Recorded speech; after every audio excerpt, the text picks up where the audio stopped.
क्या आपने कभी सोचा है कि एक दिन ऐसा भी आएगा जब चर्च के दरवाजे खुलेंगे और अंदर मूर्तियां होंगी? जहां बाइबल पढ़ी जाती थी वहां अब आरती और मंत्रों की आवाजें गूंज रही हैं।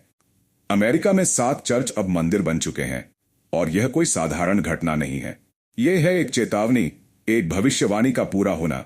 बाइबल ने कहा था अंत के समय में लोग सच्चाई से मुंह फेर लेंगे। क्या चर्च अब चर्च नहीं रहा? क्या मसीही विश्वास खतरे में है? या ये है आखिरी समय की सबसे बड़ी आत्मिक लड़ाई?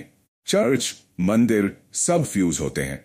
इस वीडियो में आप जानेंगे वो सच्चाई जो आपको कभी नहीं बताई गई, वो चेतावनी जो अब हर मसीही को सुननी चाहिए। ये सिर्फ खबर नहीं, ये है द वॉइस ऑफ क्राइस्ट। अब तक का सबसे खतरनाक आत्मिक ट्रेंड जानने के लिए वीडियो को पूरा देखें, क्योंकि सच्चाई आपको हिला देगी। स्वागत है आपका। आप जिस सच्चाई को अभी सुनने जा रहे हैं वो न केवल अमेरिका की तस्वीर बदलेगी, बल्कि आपकी आत्मा को भी झकझोर देगी। यह कहानी किसी अफवाह की नहीं, बल्कि एक ऐसी हकीकत की है जिसे जानकर आप खुद से एक सवाल पूछेंगे। चर्च अब मंदिर क्यों बन रहे हैं? अमेरिका, जिसे कभी मसीही विश्वास का गढ़ माना जाता था, आज वहां 7 चर्चों को बदल दिया गया है। हिंदू मंदिरों में, हाँ आपने सही सुना, जहां कभी यीशु मसीह की स्तुति गूंजती थी, आज वहां मंत्रों की गूंज है। जहां बाइबल पढ़ी जाती थी, आज मूर्तियों की स्थापना हो चुकी है। और यह सब अचानक नहीं हुआ, ये एक प्रक्रिया थी, धीरे धीरे, चुपचाप, जैसे कोई आत्मिक परिवर्तन पृष्ठभूमि में चल रहा हो। बाइबल में लिखा है अंत के समय में लोग सत्य से मुंह फेर लेंगे और मिथ्या शिक्षकों के पीछे हो लेंगे। 2 तीमुथियुस 4:3। क्या यही हो रहा है अमेरिका में? यह सिर्फ एक खबर नहीं, बल्कि चेतावनी है पूरे मसीही जगत के लिए। जो चर्च कभी आत्माओं को बचाने का स्थान था, अब वहां मूर्तियों को सजाया जा रहा है। क्या यह धार्मिक सहिष्णुता है या आध्यात्मिक समझौता? क्या यह सब धर्म समान है कि सोच है, या फिर बाइबल की भविष्यवाणियों का पूरा होना? यीशु ने कहा था किसी और के सामने सिर मत झुकाना, केवल परमेश्वर की आराधना करना। क्यों लोग कह रहे हैं हम सब एक हैं? ईश्वर एक ही है, बस रास्ते अलग हैं। क्या ये वचन से मेल खाता है? बाइबल तो कहती है यीशु ही मार्ग है, सत्य है और जीवन है। कोई भी पिता के पास नहीं जा सकता जब तक वह यीशु के द्वारा ना आए। यूहन्ना 14:6 है। तो क्या यीशु झूठ बोले थे? क्या उनका दावा अधूरा था, या फिर आज का इंसान सत्य से भाग रहा है? ये 7 चर्चों का मंदिर बन जाना सिर्फ एक धार्मिक परिवर्तन नहीं है, बल्कि एक आत्मिक युद्ध का संकेत है। एक और मसीही विश्वास जो कहता है केवल प्रभु यीशु में उद्धार है। दूसरी ओर सांसारिक एकता की परिभाषा जो कहती है सभी रास्ते स्वर्ग को जाते हैं। पर क्या यह बाइबल का सत्य है? आज अमेरिका में जो हो रहा है, कल दुनिया के बाकी हिस्सों में भी दोहराया जाएगा। और अगर आज हम चुप रहे तो वो दिन दूर नहीं जब चर्च केवल नाम भर के रह जाएंगे और भीतर आराधना किसी और की होगी। यीशु ने कहा था क्या जब मैं लौटूंगा तो पृथ्वी पर विश्वास पाऊंगा? लूका 18:8 का चर्च क्या इस सवाल का उत्तर देने के योग्य है? भाइयों और बहनों, इस विषय पर चुप रहना आसान है, पर चुप रहना हमारी आत्मिक मृत्यु का कारण बन सकता है। यीशु ने कभी भीड़ का अनुसरण नहीं किया, वो सच्चाई पर अडिग रहे। आज हमें भी वही करना है। इन 7 चर्चों का मंदिर बनना सिर्फ उनके भवनों का परिवर्तन नहीं है, बल्कि एक पीढ़ी की आत्मिक हार है। क्योंकि जब चर्च अपने लक्ष्य को भूल जाता है तो शत्रु उसका सिंहासन छीन लेता है। क्या आपके शहर का चर्च अगला होगा? क्या आपके बच्चे किसी मंदिर में बैठकर सब धर्म एक हैं का पाठ पढ़ेंगे, या आप अभी जागेंगे, बाइबल को उठाएंगे और सत्य की घोषणा करेंगे? आज हम उस मोड़ पर खड़े हैं जहां से या तो हम आत्मिक साहस दिखा सकते हैं या फिर समझौते की चुप्पी में खो सकते हैं। जो चर्च कभी रिवाइवल की आग से जलते थे, आज वहां अगरबत्तियां जल रही हैं। जहां पाप को पाप कहा जाता था, आज वहां सब सही है का प्रचार हो रहा है। यह सिर्फ चर्च का पतन नहीं, बल्कि एक पूरे विश्वास की नींव हिल रही है। बाइबल कहती है धोखे से सावधान रहो, क्योंकि बहुत से झूठे भविष्यवक्ता मेरे नाम से आएंगे। मत्ती 24:4-5। और यही हो रहा है। झूठे मिलन का नाम देकर सत्य को मुंह बंद करने की कोशिश की जा रही है। यीशु मसीह ने कभी भी नहीं कहा कि हर रास्ता सही है। उन्होंने तो कहा तुम्हें मार्ग से चलो, क्योंकि जो जीवन की ओर ले जाता है वह संकरा है। मत्ती 7:13-14। लेकिन आज चर्च चौड़े रास्ते पर चल रहे हैं, जहां कोई विरोध न हो, कोई असहमति न हो, बस भीड़ की तालियों में सब कुछ स्वीकार कर लिया जाए। क्या आपने कभी सोचा क्यों एक एक करके चर्च बिक रहे हैं? क्यों उन्हें खरीदकर मंदिरों में बदला जा रहा है? क्या यह सिर्फ संपत्ति की बात है या आत्मिक हमला है? यीशु ने मंदिर में व्यापार करने वालों को बेंत से भराया था, तो क्या वो आज की चर्च में भक्ति के नाम पर होने वाले समझौते को सहन करेंगे? बिल्कुल नहीं। बाइबल स्पष्ट है, प्रभु एक जलन रखने वाला परमेश्वर है। निर्गमन 34:14। वो अपने लोगों को संसार से अलग देखना चाहता है, पवित्र, समर्पित और सच्चे। पर आज की चर्च ने क्या किया? उन्हें संस्कृति की चिंता है, न कि आत्माओं की। उन्हें प्रसिद्धि चाहिए, सच्चाई नहीं। उन्हें सहयोग चाहिए, न कि सच्चा परिवर्तन। और यही कारण है कि अमेरिका में 7 चर्च अब मंदिर बन चुके हैं। यह कोई मजाक नहीं है, यह आत्मिक चेतावनी है। यह आत्मिक चेतावनी है। आप सोच सकते हैं, तो क्या हम मंदिर के विरोधी हैं? नहीं, हम किसी व्यक्ति या धर्म के विरोधी नहीं। हम उस झूठ के विरोधी हैं जो सत्य के स्थान पर बैठा दिया गया है। यीशु ने कभी किसी धर्म के खिलाफ नहीं प्रचार किया। उन्होंने पाप और झूठ के खिलाफ बोला। आज भी यही करना है हमें। झूठ चाहे कहीं से भी आए, उसे उजागर करना हमारा दायित्व है। बाइबल कहती है, अंधकार के कामों में सहभागी मत बनो, बल्कि उन्हें प्रकट करो। इफिसियों 5:11। तो क्या हम खामोश रहेंगे? क्या हम कहेंगे कोई बात नहीं, सब चलेगा? या हम खड़े होंगे और कहेंगे, नहीं, यीशु ही मार्ग है और कोई नहीं? देहियों और बहनों, ये वक्त है निर्णय लेने का। आपका विश्वास किस ओर है? भीड़ के साथ चलने में या यीशु के पीछे क्रूस उठाकर चलने में? 2026 में जो हुआ है वो केवल अमेरिका तक सीमित नहीं रहेगा। अगर आज हमने आवाज नहीं उठाई, तो कल आपके देश, आपके शहर, आपके चर्च में भी यही दोहराया जाएगा। याद रखिए, चर्च एक इमारत नहीं होता, बल्कि विश्वासियों का जीवित समुदाय होता है। लेकिन अगर वो समुदाय सत्य से हट जाए, तो इमारतें मंदिर, क्लब या फिर संग्रहालय बन जाएंगी और आत्माएं खो जाएंगी। अब सवाल आपसे है, क्या आप भी इस आत्मिक सोते हुए युग का हिस्सा बनेंगे या जागकर मसीह का दीपक उठाएंगे? आप सोच रहे होंगे, क्या सच में चर्च अब मंदिर बन रहे हैं? हाँ, और यही तो सबसे बड़ा सत्य है जिससे आज का विश्वासी डरता है। वो कहता है, शांति से रहने दो, विवाद मत करो।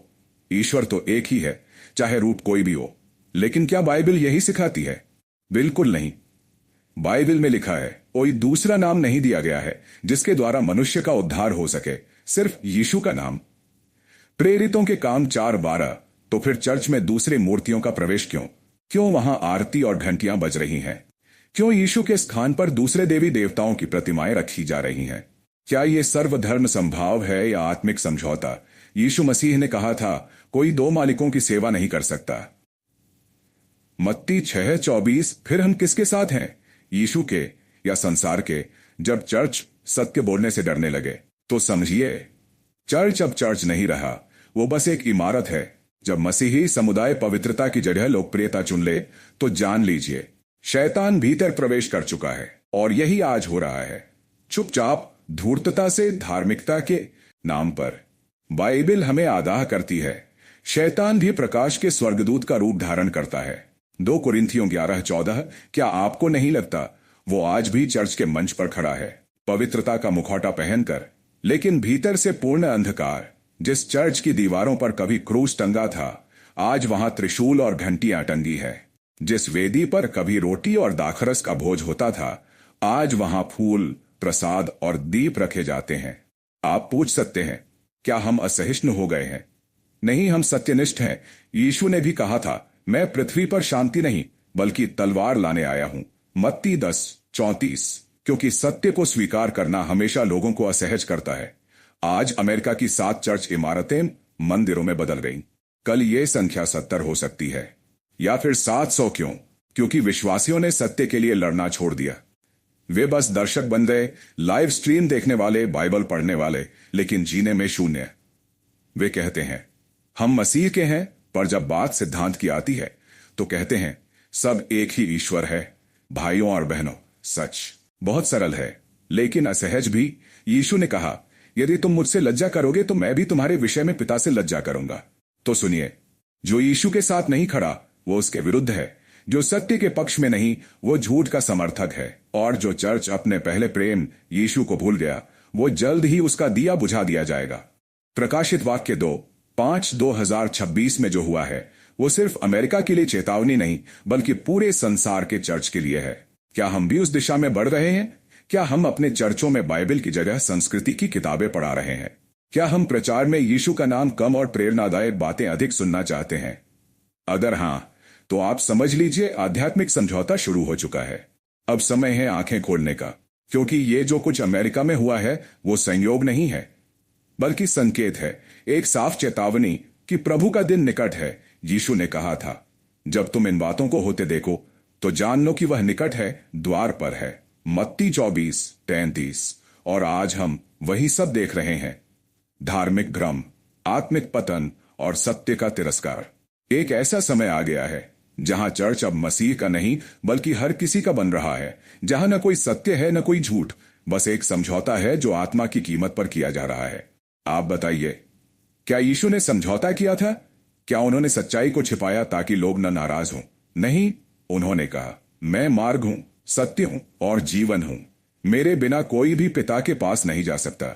यूहन्ना 14:6। और आज उसी यीशु के नाम पर बना चर्च किसी और के नाम से भर दिया गया है। यह केवल भवन का परिवर्तन नहीं है, यह विश्वास का पतन है। यीशु ने भविष्यवाणी की थी, अंत के समय में बहुत से लोग ठोकर खाएंगे, विश्वास से गिर पड़ेंगे और झूठी शिक्षाओं के पीछे चलेंगे। मत्ती 24:10-11। क्या अमेरिका में वही नहीं हो रहा? क्या हम सब आत्मिक निद्रा में नहीं हैं? क्या चर्चों के अंदर अब सच्चाई का प्रचार हो रहा है, या सिर्फ भीड़ इकट्ठा करने की तकनीक? क्या लोग अब पाप से छुटकारे के लिए आते हैं, या सिर्फ शांति, समृद्धि और आशीर्वाद के लिए? भाइयों और बहनों, अगर चर्च अब सबका केंद्र बन जाए तो वो सत्य का स्तंभ नहीं रह सकता। सच्चाई सबको पसंद नहीं रहती, पर वही मुक्ति देती है। बाइबल कहती है, तुम सत्य को जानोगे और सत्य तुम्हें स्वतंत्र करेगा। यूहन्ना 8:32। तो फिर ये झूठे मेल क्यों? ये दिखावटी एकता क्यों? एकता अच्छी है, लेकिन केवल तब जब वो सत्य के चारों ओर हो। सत्य के बिना एकता अंधकार की फेलोशिप है। ना केवल अमेरिका में, बल्कि हर राष्ट्र में, हर शहर में, हर घर में। हमें फिर से याद दिलाना होगा, इस पीढ़ी को यीशु ही एकमात्र उद्धार का मार्ग है। कोई संस्कृति, कोई मूर्ति, कोई मार्ग, कोई गुरु हमें परमेश्वर तक नहीं पहुंचा सकता जब तक हम क्रूस के नीचे सिर नहीं झुकाते।